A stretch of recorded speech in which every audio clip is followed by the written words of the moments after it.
Welcome dear रॉकर्ट्स। आज मैं आपको एक मजेदार मूवी समझाने जा रहा हूं जिसका नाम है टुमारोलैंड। मूवी की शुरुआत 1964 में होती है, जहां पर एक छोटा लेकिन बहुत ही होशियार बच्चा फ्रैंक न्यूयॉर्क में चल रही प्रतियोगिता में भाग लेने के लिए आया हुआ है। इस प्रतियोगिता में दुनिया के बड़े बड़े आविष्कार करने वाले लोग हिस्सा ले रहे हैं। यहाँ पर जज है एक निक्स नाम का आदमी। फ्रैंक का बनाया जेट पैक देखकर निक्स काफी प्रभावित होता है, लेकिन जब फ्रैंक बोलता है कि ये जेट पैक अच्छे से काम नहीं कर रहा है तो निक्स अपना फैसला बदल लेता है। निक्स के असिस्टेंट एथना को जेट पैक बहुत ही पसंद आता है, लेकिन फिर भी निक्स बोलता है फ्रैंक, मैं तुम्हें प्रतियोगिता में तब तक आगे नहीं भेज सकता जब तक तुम्हारा जेट पैक ठीक से काम नहीं करेगा। ये सुनकर फ्रैंक का दिल ही टूट जाता है। वो बाहर बैठे बस यही सोच रहा होता है कि पापा ठीक ही कहते थे कि फ्रैंक तुम इस सब में बस अपना समय बर्बाद कर रहे हो। तभी वहाँ पर एथेना आती है जो कि फ्रैंक को एक ऑरेंज रंग की पिन पकड़ाती है जिस पर नीले रंग का टी बना हुआ है। वो बोलती है तुम मेरे पीछे पीछे आओ, लेकिन तुम किसी की नजरों के सामने मत आना। अब निक्स को दिखाया जाता है जो कि लोगों को किसी खास जगह लेके जा रहा है। वहाँ लोगों की बहुत लंबी लाइन लगी हुई है और फ्रैंक चुपचाप एक दूसरी जगह से होते हुए एक खाली नाव पर पहुंच जाता है। बीच रास्ते में एक लेजर फ्रैंक की पिन पर गिरती है और इसके बाद एक दरवाजा खुलता है जो कि फ्रैंक की नाव को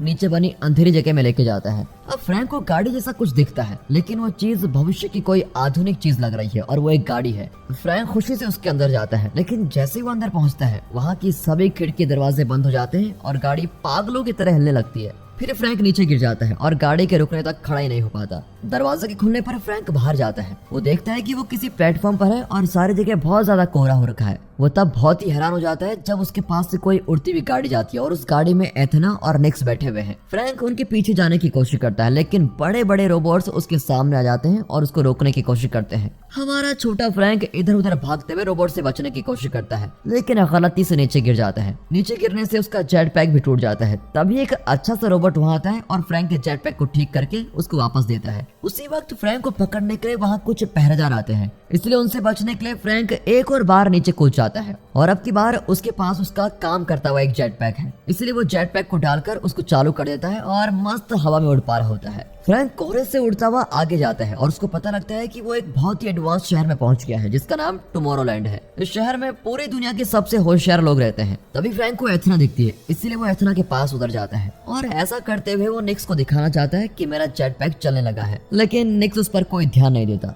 पर एथना फ्रैंक का हाथ पकड़ते हुए बताती है कि उसकी जिंदगी इस शहर में कैसी होने वाली है। अब सालों बाद 2015 में दिखाते हैं कैसी नाम की एक लड़की फ्लोरिडा में बने हुए नासा के लॉन्च पर पहुंच जाती है, जहां से नासा अपने रॉकेट्स वगैरह भेजती है। कैसी वहां पर ऐसी मशीन को खराब करने आई है जो कि चीजों को तबाह करने के काम आती है। कैसी ऐसा इसलिए कर रही है क्योंकि वो नहीं चाहती कि नासा उसके पापा को नौकरी से निकाले जो कि वहां पर काफी समय से काम कर रहे हैं। एथना ये सब कुछ चुपचाप देख रही होती है और जब कैसी अपने घर पहुंचती है, एथना अपना एक छोटा स्कैनर का इस्तेमाल करके कैसी का डीएनए ले लेती है। अब वो टुमारोलैंड की आखिरी पिन में कैसी का डीएनए डाल देती है। अगली सुबह कैसी के पापा एडी को फोन आता है और लॉन्च साइट पर जो हुआ उस बारे में बताया जाता है। कैसी को लग रहा होता है कि उसने अपने पापा की नौकरी बचा ली है, लेकिन उसके पापा बताते हैं कि नासा जल्दी नए क्रेन्स लेके आ जाएगा, इसलिए मैं चाहता हूँ कि तुम ये कोशिश करना बंद कर दो। हालांकि कैसी बोलती है कि पापा आप हिम्मत मत हारो, आप हिम्मत रखो, मुझ पर भरोसा रखो, मैं सब कुछ ठीक कर दूंगी। शाम के समय कैसी एक और बार मशीन में गड़बड़ करने की कोशिश करती है, लेकिन अब की बार पुलिस उसका इंतजार कर रही है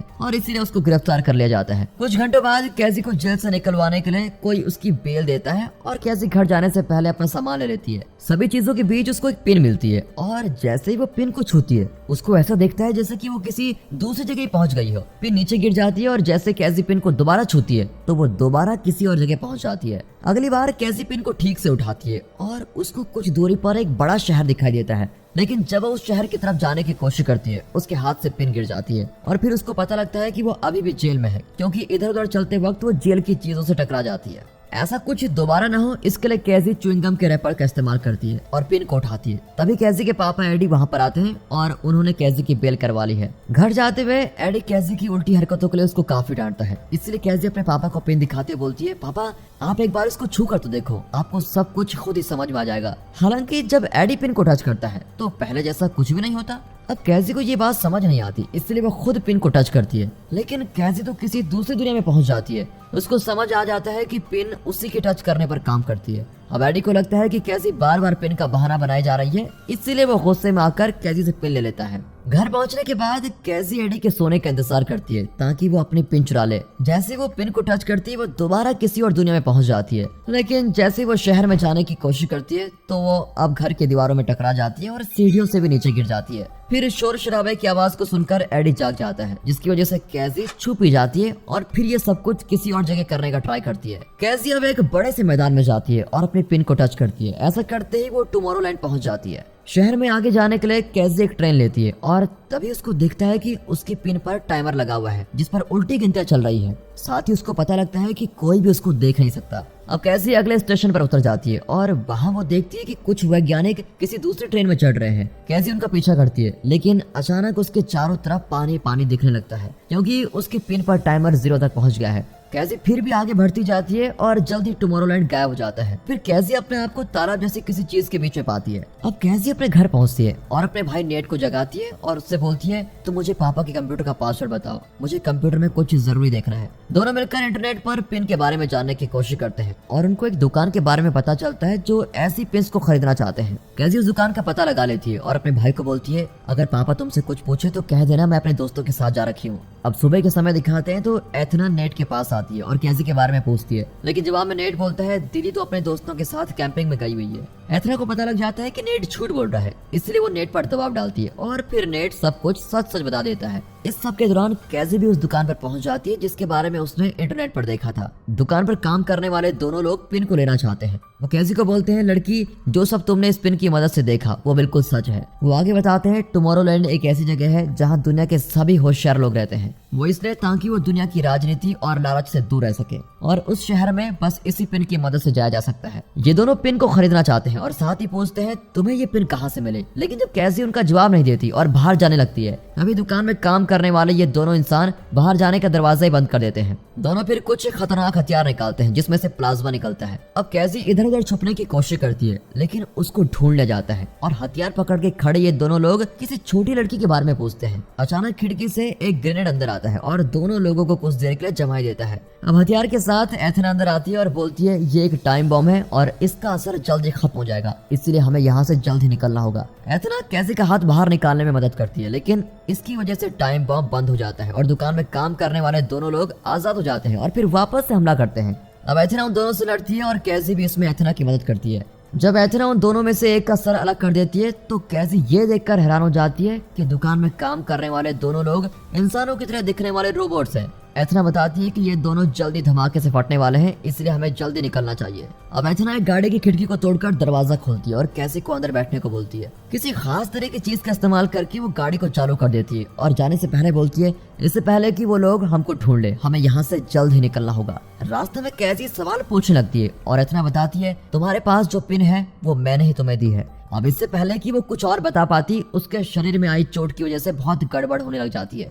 अब कैसी ये बात देखकर डर जाती है कि एथना खुद भी आधी इंसान और आधी रोबोट है। इसकी वजह से कैसी वहां से भागी जाती है और एथना भी उसका पीछा करने लगती है, लेकिन जैसे ही एथना कार से उतरती है एक ट्रक उसको टक्कर मार देता है। फिर ट्रक चलाने वाला आदमी एथना को देखने आता है कि वो ठीक है या नहीं, लेकिन कैसी इस मौके का फायदा उठाती है और ट्रक को चुराकर भाग जाती है। हालांकि एथना बिल्कुल सही सलामत है। वो जल्दी से ट्रक का पीछा करती है और खिड़की को तोड़कर गाड़ी की चाबी ले लेती है और साथ ही दरवाजे भी लॉक कर देती है। अब कैसी चिल्ला के बातें करने लगती है। कैसी का मुंह बंद करवाने के लिए एथना बोलती है तुम ऐसी आखिरी इंसान हो जिसको मैंने पिन दी है, हमें जल्द ही टुमारोलैंड जाना होगा क्योंकि हमने वहाँ कुछ ऐसा बना दिया है जो हमें नहीं बनाना चाहिए था। इस सब के दौरान पुलिस वाले उसी की दुकान पर आते हैं जहाँ धमाका हुआ था। उनको जले हुए रोबोट्स के सर मिलते हैं, लेकिन इससे पहले कि वो कोई और जांच कर पाते तभी वहाँ डेव नाम का एक आदमी आता है। वो बताता है मैं सरकार की खुफिया एजेंसी के लिए काम करता हूँ। अब रोबोट्स के सर देखने के बाद डेविड भी एक आधुनिक हथियार निकालता है और सभी पुलिस वालों को मार देता है। अब वो अपने साथियों को बोलता है हमें लड़की का पता चल गया है और हमें इस बारे में निक्स को बताना ही पड़ेगा। दूसरी तरफ दोनों लड़कियां न्यूयॉर्क जा रही होती है क्योंकि वहाँ एक ऐसा आदमी है जो कि टुमारोलैंड जाने में उनकी मदद कर सकता है। कैसी अब उन लोगों के बारे में पूछती है जिन लोगों को बाकी पिंस मिले हैं, लेकिन एथना इस बात का जवाब नहीं दे पाती और कुछ समय के लिए बंद ही हो जाती है। अगली सुबह एथना जागती है और खुद गाड़ी चलाने लगती है ताकि कैसी भी कुछ देर आराम कर सके। एथना बोलती है जिस बंदे से हम मिलने जा रहे हैं उसका नाम फ्रैंक है। अब कैसी के सो जाने के बाद एथना उन अच्छे दिनों को याद करती है जब वो और फ्रैंक मजे किया करते थे। कुछ घंटों बाद कैसी जागती है और देखती है कि उसको कार से उतारकर किसी घर के बाहर छोड़ दिया गया है। अब एथना को वहां से जाता हुआ देखने के अलावा कैसी के पास कोई और चारा नहीं होता, इसलिए वो उस घर की तरफ जाती है। तभी उसका पीछा वहां रहने वाला एक कुत्ता करने लगता है। तभी कैसी गलती से कीचड़ में फंसकर गिर जाती है और उसका ध्यान इस बात पर जाता है कि उसका पीछा जो कुत्ता कर रहा है उस कुत्ते के तो निशाने नहीं पड़ रहे हैं और वो समझ जाती है कि कुत्ता टेक्नोलॉजी से बनाया हुआ एक परछाई है। अब इस कुत्ते पर कोई ध्यान न देते हुए कैसी दरवाजे पर जाकर अपनी पिन कैमरा में देखती है और बोलती है मुझे टुमारोलैंड जाना है, प्लीज तुम मेरी मदद करो। तभी बहुत तेज हवा से कैसी को धक्का मारा जाता है और घर से बूढ़ा हो चुका फ्रैंक बाहर आता है। फ्रैंक पूछता है तुम एथना के साथ आई हो ना, मुझे जल्दी बताओ वो कहाँ पर है। जब फ्रैंक को पता लगता है कि एथना तो यहाँ से जा चुकी है तो वो बहुत ही गुस्सा आ जाता है और कैसी को बोलता है लड़की तुम भी यहाँ से चले जाओ क्योंकि टुमारोलैंड एक झूठ है। इसके बाद फ्रैंक वापस अपने घर चला जाता है और दरवाजे बंद कर देता है। कैसी जाने से मना कर देती है और बारिश होते हुए भी वो वहीं दरवाजे पर बैठी रहती है। आखिर में वो इंतजार कर करके थक ही जाती है और एक प्लान बनाने के लिए अपने आसपास देखने लगती है। फिर वो अपने प्लान की शुरुआत एक ट्रक को जलाकर करती है जिससे फ्रैंक को घर से बाहर आना ही पड़ता है। और जब फ्रैंक आग को शांत करने में लगा होता है कैसी घर के अंदर चले जाती है और दरवाजा भी अंदर से बंद कर देती है। जब फ्रैंक अंदर आने की कोशिश करता है तो कैसी उसको भी हवा का धक्का मार के पीछे फेंक देती है। अब कैसी घर के अंदर जांच करने लगती है और उसको घर के अंदर अजीबोगरीब चीजें मिलती है। एक मशीन से वीडियो गेम जैसा कुछ चलता है जिसमें फ्रैंक एथना को हंसाने की कोशिश कर रहा है और एथना ऐसा करने से मना कर देती है। अब कैसी एक और कमरे में पहुंचती है जहां बहुत सारे स्क्रीन पर समाचार चल रहे हैं और साथ ही टेबल पर एक टाइमर भी रखा हुआ है जिसका टाइम कम होते जा रहा है। अचानक सीढ़ियों के नीचे से खुफिया दरवाजा खुलता है और फ्रैंक वापस अपने घर में पहुंच जाता है। फिर वो कैसी को घर से बाहर निकलने के लिए बोलता है लेकिन कैसी बाहर जाने से मना करते बोलती है तुम्हें मुझे बताना ही होगा कि यहाँ चल क्या रहा है। फ्रैंक बताता है मुझे टुमारोलैंड से बाहर निकाल दिया गया था क्योंकि मैंने कुछ ऐसी चीजें बना दी थी जो मुझे नहीं बनानी चाहिए थी और स्क्रीन पर चल रहा ये टाइमर उस मशीन के साथ ही जुड़ा हुआ है। वो आगे बताता है मेरी बनाई हुई मशीन फ्यूचर में देख सकती है और स्क्रीन पर जो सीन दिख रहे हैं वो पृथ्वी के तबाह होने के ही है। ये बिल्कुल सच है और जल्दी होने वाला है। लेकिन कैसी बोलती है ऐसा कुछ भी नहीं होगा, ऐसा बिल्कुल नहीं हो सकता। कैसी के इस विश्वास के साथ ही पृथ्वी की तबाही वाली परसेंटेज कम हो जाती है और ये देखकर फ्रैंक हैरान ही हो जाता है। उनकी बातचीत के बीच डेव और उसके आदमी आ जाते हैं जो कि असल में रोबोट्स हैं और कैसी की तलाश कर रहे हैं। फ्रैंक तभी के तभी सारी खिड़कियां बंद कर देता है लेकिन जब एक रोबोट अपनी ताकत का इस्तेमाल करके अंदर आने की कोशिश करता है तभी फ्रैंक उस रोबोट को अपने हथियार से झटका देकर मार देता है। एक और रोबोट अंदर आने की कोशिश कर रहा होता है और वह दीवार पर लगे हथियार से मारा जाता है। इस तरह फ्रैंक दो रोबोट्स को नीचे गिराकर छुटकारा पा लेता है। इसके बाद फ्रैंक और कैसी आगे बढ़ रहे होते हैं जहां एक और रोबोट उनका इंतजार कर रहा है। फ्रैंक को उस रोबोट के साथ भी लड़ाई करनी पड़ती है, इसलिए उस रोबोट को मारने के लिए कैसी फ्रैंक की मदद करती है और एक पोर्टल मशीन को रोबोट के ऊपर मारती है। अब दोनों ऊपर पहुंचते हैं जहां काफी रोबोट्स फ्रैंक के बनाए हुए जाल में फंसकर मर रहे हैं लेकिन डेव वहां पर आ जाता है और फ्रैंक के ऊपर बंदूक तान के खड़ा होता है। तभी किस्मत से कैसी को एक बैट मिलता है और वो डेव की पिटाई कर करके कुचुम्बर बना देती है। फ्रैंक कैसी को बाथरूम में लेके जाता है और अब दोनों बाथ टब के अंदर बैठ जाते हैं। फ्रैंक फिर एक रिमोट का इस्तेमाल करता है और तभी टब एक कैप्सूल में बदल जाता है। एक और रोबोट आकर टब को पकड़ने की कोशिश करता है लेकिन तभी फ्रैंक टब को लॉन्च कर देता है और उनका कैप्सूल एक तालाब में पहुंच जाता है। अब फ्रैंक और कैसी तैर कर एक जंगल में पहुंच जाते हैं जहां फ्रैंक ने एक मोटरसाइकिल छुपा कर रखी हुई है लेकिन वो चल नहीं पाती। दोनों का ध्यान तभी एक लाइट पर जाता है लेकिन वो कोई और नहीं एथना है जो कि उन दोनों को अपने साथ ले जाने के लिए आई हुई है। अब तीनों मिलकर जा रहे होते हैं और रोड पर पहुंचते ही फ्रैंक और एथना के बीच बहसबाजी शुरू हो जाती है और अब पता चलता है कि सभी के सभी पिंस को तबाह किया जाना था लेकिन एथना 12 पिंस लेकर भाग गई थी ताकि वो टुमारोलैंड में और लोगों को लेकर आ सके। फ्रैंक गुस्से में बोलता है तुम इस सब के बीच छोटे छोटे बच्चों को क्यों खींच रही हो। वो कैसी को बोलता है कि एथना ने तुमसे झूठ बोला था कि वो सवाल जवाब ज्यादा करने पर बंद हो जाती है, ऐसा कुछ भी नहीं है। ऐसा तो वो इसलिए कर रही थी क्योंकि उस समय वो तुम पर ध्यान ही नहीं दे रही थी। फ्रैंक आगे बोलता है कि मुझे तो लगता है कि एथना ने तुम्हारा साथ पाने के लिए कोई ड्रामा किया होगा और फिर तुम्हें अकेला छोड़कर चली गई थी। एथना को इस बात का बहुत बुरा भी लगता है लेकिन अभी के लिए इस बात पर कोई ध्यान नहीं देती और उनको एक जगह लेके जाती है जहां फ्रैंक ने एक मशीन को बनाया हुआ है जो कि फ्रैंक के घर से सिग्नल्स को पकड़ सकती है। वहाँ एक और कैप्सूल भी है जिसमें वो अपनी सुरक्षा के लिए कुछ चीजें लगा लेते हैं और फिर मशीन के शुरू करते ही ये मशीन उन्हें किसी दूसरी जगह टेलीपोर्ट कर देती है। अब पहुंचने पर कैसी को पता लगता है कि वो एफएल टावर के ऊपर पहुंच गया है। दरवाजे के पास एक पहरेदार होता है लेकिन फ्रैंक अपने साथ बनाई कुछ चीजें लेकर आया हुआ है। उसके बैग में एक छोटी सी मशीन है जिसकी वजह से कैसी बड़ी आसानी के साथ पहरेदार को बेहोश कर देती है। अब वो एक और कमरे में पहुंचते हैं जहां दुनिया के मशहूर वैज्ञानिक आए हुए हैं। फ्रैंक बताता है कि एफएल, वेरेन, टेस्ला और एडिसन इन सब ने मिलकर टुमारोलैंड को बनाया हुआ है। इन्होंने एफएल टावर को एक एंटीना की तरह इस्तेमाल किया जिसकी मदद से हम एक अलग ही दुनिया में पहुंच जाते हैं। तभी एक बात बताई जाती है कि इस जगह में एक खुफिया तरीका है जिसकी मदद से टुमारोलैंड जाया जा सकता है जिसको सभी लोग ढूंढ रहे होते हैं और मिल जाने पर फ्रैंक उसको शुरू कर देता है। ऐसा करने पर एफिल टावर 2 हिस्सों में बंट जाता है और नीचे से एक रॉकेट बाहर आता है। अब फ्रैंक और दोनों लड़कियां जल्दी से रॉकेट में चली जाती हैं क्योंकि अभी भी कुछ रोबोट्स उनका पीछा कर रहे होते हैं। उड़ने के लिए जो ताकत रॉकेट बाहर छोड़ता है उसकी मदद से बुरे रोबोट्स बहुत दूर पहुंच जाते हैं। फिर कुछ देर तक उड़ने के बाद रॉकेट्स वापस धरती पर तेजी के साथ गिरने लगता है, जिसकी वजह से टुमारोलैंड में जाने का एक रास्ता खुलता है। कुछ देर बाद ये सभी टुमारोलैंड पहुंच जाते हैं और उनको यहाँ आते हुए देख भी लिया गया है, इसलिए उनको लेने के लिए वहाँ पहरेदार आते हैं। इसलिए फ्रैंक एथेना को एक खास तरह का बॉम्ब देता है जिसको एथेना अपने शरीर में छुपा लेती है। सबसे पहले उनसे निक्स मिलने आता है जो कि शहर का गवर्नर बन गया है। वो फ्रैंक और उसके साथियों को गिरफ्तार करना चाहता है, लेकिन जब फ्रैंक और एथेना उसको बताते हैं कि कैसी पृथ्वी के खत्म होने वाली परसेंटेज को कम कर पाई थी, तो निक्स अपना फैसला बदल लेता है। निक्स तीनों को हेडक्वार्टर लेकर जाता है जहाँ उन्होंने फ्रैंक की खतरनाक मशीन को रखा हुआ है जिसका नाम टैक्योन मशीन है। जब वो लोग लिफ्ट से जा रहे होते हैं तो कैसी को कुछ होलोग्राम दिखाई देते हैं जो कि भविष्य की चीजें दिखा रहे हैं। ये सब एक मशीन की वजह से हो रहा है जो कि एक ऐसे कण का इस्तेमाल करती है जो कि रोशनी की स्पीड से भी ज्यादा तेज है। अब चारों लोग मशीन के अंदर पहुंच जाते हैं और फ्रैंक कैसी को सिखाता है कि ये मशीन कैसे चलती है और वो इस मशीन की मदद से इंसानों के इतिहास को कैसे देख सकते हैं। अब कैसी मशीन की मदद से कुछ दिनों पहले का सीन देखती है जिसमें वो अपने घर पर खड़ी है। फ्रैंक उसको बताता है तुम चाहो तो इस मशीन की मदद से फ्यूचर में भी देख सकती हो। इसलिए कैसी सारे इतिहास को जल्दी जल्दी देखने में लग जाती है और मुसीबत का पता लगाने की कोशिश करती है। मशीन के हिसाब से पूरी दुनिया 58 दिनों में खत्म होने वाली है। कैसी पूछती है अगर ऐसा होने वाला है तो आप लोग सारी दुनिया को इस बारे में क्यों नहीं बता रहे हो, जिसके जवाब में निक्स बोलता है मुझे इस बात से फर्क नहीं पड़ता क्योंकि टुमारोलैंड को कुछ नहीं होने वाला, दुनिया तो बाकी लोगों के लिए तबाह होने वाली है।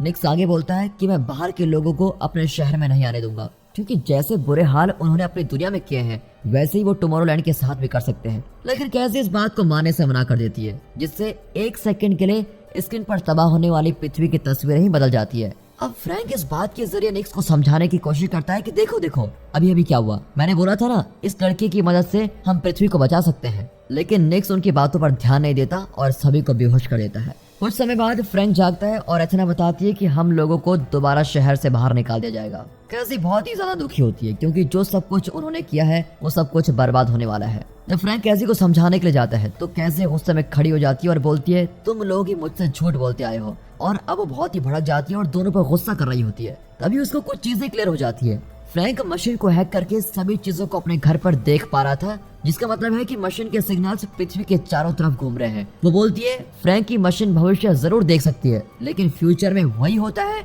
जिस बात पर हम विश्वास करते हैं। मशीन के सिग्नल्स की वजह से पृथ्वी के लोगों ने मान लिया है कि पृथ्वी खत्म होने वाली है, पर मशीन को बंद करने पर पृथ्वी को बचाया जा सकता है। तभी वहाँ पहरेदार आते हैं जो कि एक पोर्टल के जरिए फ्रैंक और दोनों लड़कियों को टुमारोलैंड से दूर भेजना चाहते हैं। सभी कैसी की बताई बातें निक्स को समझाने की कोशिश करते हैं और मशीन को बंद करने के लिए बोलते हैं, लेकिन निक्स बोलता है कि मशीन को अब बंद नहीं किया जा सकता। अब निक्स को इतना शांत देखकर फ्रैंक समझ जाता है कि निक्स ही इन सभी चीजों के पीछे है। निक्स जानबूझकर लोगों के दिमाग में पृथ्वी के खत्म होने वाली बात को पहुंचा रहा था। निक्स बोलता है मैंने पृथ्वी की सरकारों को समझाने की बहुत कोशिश की थी कि उन लोगों की वजह से पृथ्वी बेकार हो जाएगी, लेकिन उन्होंने मेरी बात पर ध्यान नहीं दिया। इसलिए दुनिया के लोगों में बदलाव लाने के लिए मैंने लोगों के दिमाग में तबाही वाले सिग्नल्स भेज दिए। अपने आप को बदलने की जगह इंसानों ने मान लिया कि दुनिया को तबाह होने से कोई नहीं बचा सकता। निक्स बोलता है इसमें मशीन की कोई गलती नहीं है, जो भी हो रहा है वो खुद इंसानों की वजह से हो रहा है। अब फ्रैंक भी इस बात को मानने का ड्रामा करता है और निक्स से हाथ मिलाता है, लेकिन ऐसा फ्रैंक ने इसलिए किया ताकि वो निक्स के ब्रेसलेट को छू सके और मशीन के प्लेटफॉर्म को शुरू कर पाए। एथेना और कैसी पहरेदारों को संभालती है और दूसरी तरफ फ्रैंक निक्स के साथ दो हाथ करता है, लेकिन इसके दौरान निक्स दो रोबोट्स को एथेना और कैसी के पीछे छोड़ देता है। फ्रैंक एथेना से अपने देवे बॉम्ब का इस्तेमाल करने को बोलता है और ऐसा करने की कोशिश के बीच ही रोबोट एथेना को पकड़ लेता है। इसलिए एथेना बॉम्ब को कैसी तक पहुंचा देती है और खुद रोबोट से लड़ने लगती है। अब कैसी मशीन पर जाने वाले प्लेटफॉर्म पर चढ़ जाती है जो कि पूरी तरह से बहुत हिल रहा है। प्लेटफॉर्म में ऐसा इसलिए हो रहा है क्योंकि निक्स और फ्रैंक के बीच लड़ाई हो रही है, क्योंकि जो ब्रेसलेट निक्स ने पहना है उसी की वजह से ये सब कुछ काबू होता है। एथेना किसी तरह से एक रोबोट को काबू कर लेती है और उसकी मदद से दूसरे रोबोट को पोर्टल से बाहर फेंक देती है। ऐसा करते हुए निक्स पर भी हमला किया जाता है। अब कैसी फ्यूचर देखकर बॉम्ब को शुरू कर देती है, लेकिन जैसे ही बॉम्ब फेंकने वाली होती है निक्स ब्रेसलेट पर काबू पा लेता है और प्लेटफॉर्म को नीचे लेके जाता है। फिर एथेना अपने रोबोट की मदद से उस प्लेटफॉर्म को गिरने से बचा लेती है और फिर जल्द ही पोर्टल को बंद कर देती है। ऐसा करने से दूसरा रोबोट खराब हो जाता है और निक्स और फ्रैंक पोर्टल की दूसरी जगह पर हैं। उसी वक्त कैसी को बॉम्ब मिलता है जो कि जल्दी फटने वाला है। अब एथेना के पास कोई चारा नहीं बचा हुआ है, उसको पोर्टल खोलना ही पड़ता है। जैसे ही दोनों लोग वापस अंदर आ जाते हैं, कैसी बॉम्ब को पोर्टल के दूसरी तरफ फेंक देती है ताकि बॉम्ब का धमाका उनसे दूर हो। पोर्टल टूटकर निक्स पर गिर जाता है और अब निक्स उसके नीचे फंस गया है। हालांकि पास में एक बंदूक होती है जिसकी मदद से निक्स फ्रैंक पर हमला कर देता है। अब एथेना फ्रैंक को मरता हुआ नहीं देख पाती और उसको समझ आ जाता है कि वो अभी भविष्य देख रही है, इसलिए वो भागते हुए फ्रैंक को बचा लेती है, लेकिन खुद चोटिल हो जाती है। कैसी निक्स से बंदूक दूर कर देती है और फ्रैंक एथेना को ठीक करने के लिए लेके जा रहा है, लेकिन एथेना बोलती है फ्रैंक तुम रुक जाओ, इसका कोई फायदा नहीं है, मेरे पास ज्यादा समय नहीं बचा हुआ है। और फिर मरने से पहले वो फ्रैंक को कुछ जरूरी चीजें बताती है। वो कुछ पुराने समय के रिकॉर्डिंग्स लाती है जिसमें दोनों साथ में टाइम बिताया करते थे। जब फ्रैंक छोटा था तो उसको एथेना पसंद थी, लेकिन बेचारे का दिल टूट गया था जब उसको पता लगा था कि एथेना असल में एक रोबोट है। एथेना को ये बात हमेशा से ही बहुत बुरी लगी थी। एथेना बताती है कि फ्रैंक की वजह से वो ऐसी चीजें महसूस कर पा रही थी जो रोबोट्स महसूस नहीं कर पाते। अब फ्रैंक को ये सुनकर बहुत अच्छा लगता है कि एथेना भी उसको उतनी ही पसंद करती थी जितना वो करता था। अब एथेना मरने वाली होती है और बताती है मेरे शरीर में धमाका होने वाला है और मैं चाहती हूँ कि तुम उस धमाके का इस्तेमाल करके मशीन को बंद कर दो। फ्रैंक एक जेट पैक का इस्तेमाल करके एथेना को ऊपर लेके जाता है। फिर एक दूसरे को बाय बोलने के बाद एथेना मशीन में गिर जाती है। पूरी मशीन तबाह होने लग जाती है और मशीन के टूटे हुए हिस्से निक्स के ऊपर गिरते हैं और वो भी मर जाता है। टुमारोलैंड की बिजली चली जाती है और इसके दौरान फ्रैंक एक नदी में सही सलामत उतरने की कोशिश करता है। कैसी भागते हुए फ्रैंक को देखने जाती है। फिर दोनों बैठकर बातचीत कर रहे होते हैं कि उनको आगे क्या करना चाहिए और फ्यूचर वाले कुछ चीजें देखकर उन्हें अच्छे आइडियाज मिल जाते हैं। सबसे पहले फ्रैंक पोर्टल को ठीक करता है जिससे कैजी अपने घर वालों से मिल सके। इसके बाद दोनों मिलकर पिन प्रोग्राम के ऊपर काम शुरू करते हैं जिसके लिए उन्होंने एथेना की तरह ही काफी सारे रोबोट्स बनाए होते हैं। ये रोबोट्स पोर्टल की मदद से दुनिया के कोने कोने में जाते हैं और ऐसे होशियार बच्चों के लिए पिन छोड़ देते हैं जो कि आगे चलकर पृथ्वी को अच्छी जगह बनाने में मदद कर सके। और दोस्तों इसी के साथ ये मूवी यहाँ पर खत्म होती है। इस वीडियो को लाइक करें, हमारे चैनल को सब्सक्राइब करें और बेल आइकन जरूर प्रेस करें हमारी न्यू वीडियो सबसे पहले देखने के लिए।